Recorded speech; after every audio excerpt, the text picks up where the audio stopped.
Doctor Bhimrao Ambedkar का जन्म मध्य प्रदेश के इंदौर शहर में स्थित महू में हुआ था, जिसका नाम आज बदलकर डॉक्टर अंबेडकर नगर रख दिया गया था। डॉक्टर भीमराव अंबेडकर जी का जन्म 14 अप्रैल 1891 में हुआ था। भीमराव अंबेडकर जाति से दलित थे। उनकी जाति को अछूत जाति माना जाता था, इसलिए उनका बचपन बहुत ही मुश्किलों में व्यतीत हुआ था। बाबा साहेब अंबेडकर सहित सभी निम्न जाति के लोगों को सामाजिक बहिष्कार, अपमान और भेदभाव का सामना करना पड़ता था।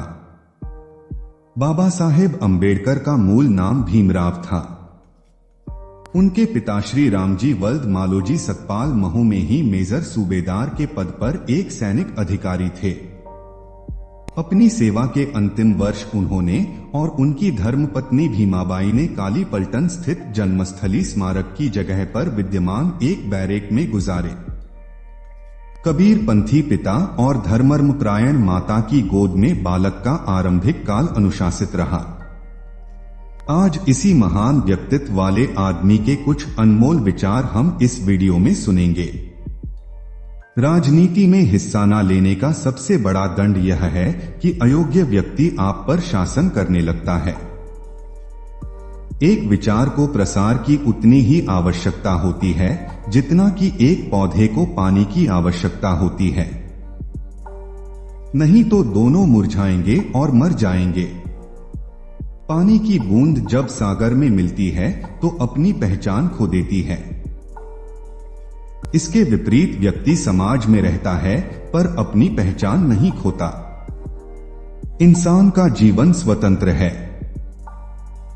वो सिर्फ समाज के विकास के लिए पैदा नहीं हुआ बल्कि स्वयं के विकास के लिए भी पैदा हुआ है। राजनीतिक अत्याचार सामाजिक अत्याचार की तुलना में कुछ भी नहीं है। समाज को बदनाम करने वाले सुधारक सरकार को नकारने वाले राजनेता की तुलना में अधिक अच्छे व्यक्ति हैं। मैं समझता हूं कि कोई संविधान चाहे जितना अच्छा हो, वह बुरा साबित हो सकता है यदि उसका अनुसरण करने वाले लोग बुरे हों। एक संविधान चाहे जितना बुरा हो, वह अच्छा साबित हो सकता है यदि उसका पालन करने वाले लोग अच्छे हों। एक सफल क्रांति के लिए यह आवश्यक नहीं है कि असंतोष हो। जो आवश्यक है वह है न्याय, आवश्यकता, राजनीतिक और सामाजिक अधिकारों के महत्व पर गहन और गहन विश्वास। हमें जो स्वतंत्रता मिली है उसके लिए हम क्या कर रहे हैं? यह स्वतंत्रता हमें अपनी सामाजिक व्यवस्था को सुधारने के लिए मिली है, जो असमानता, भेदभाव और अन्य चीजों से भरी हुई है, जो हमारे मौलिक अधिकारों के साथ संघर्ष करती है। अगर मुझे लगा कि मेरे द्वारा बनाए गए संविधान का दुरुपयोग किया जा रहा है तो सबसे पहले मैं इसे जलाऊंगा।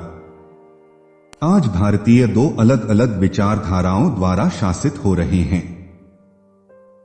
उनके राजनीतिक आदर्श जो संविधान के प्रस्तावना में इंगित हैं, वो स्वतंत्रता, समानता और भाईचारे को स्थापित करते हैं और उनके धर्म में समाहित सामाजिक आदर्श इससे इनकार करते हैं।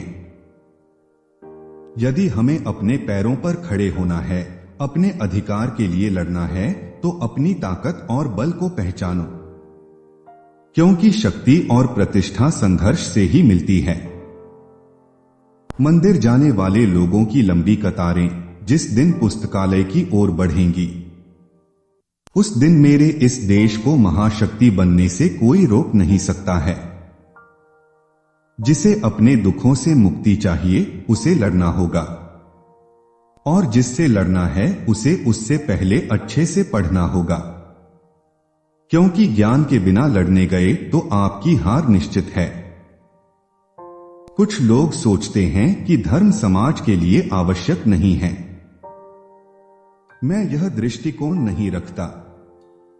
मैं धर्म की नींव को समाज के जीवन और प्रथाओं के लिए आवश्यक मानता हूं।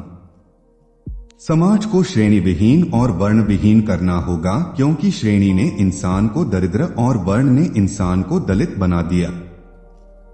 जिनके पास कुछ भी नहीं है वे लोग दरिद्र माने गए और जो लोग कुछ भी नहीं है वे दलित समझे जाते हैं। कानून और व्यवस्था राजनीतिक शरीर की दवा है।